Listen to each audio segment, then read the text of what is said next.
สวัสดีค่ะวันนี้ตอนเช้านะคะดูสิหิมะหนามากวันนี้น่าจะประมาณสัก40 เซนได้เนาะเดี๋ยววันนี้ไม่ค่อยหนาวเท่าไหร่นะออกมาใส่กางเกงขาสั้นออกมาด้วยเดี๋ยวให้ดูนะคะหิมะเริ่มปล่อยมาอีกแล้วเนี่ยเดินดูรอบบ้านเลยกางเกงขาสั้น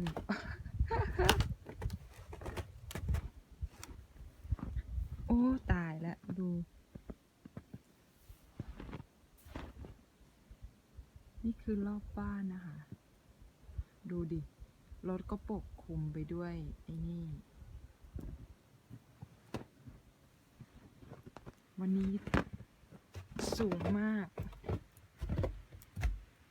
มันก็กลายเป็นน้ำแข็งแล้วเนี่ยเริ่มมาอีกแล้วลมเริ่มมาอีกแล้ว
สวยมากนะคะข้างหลัง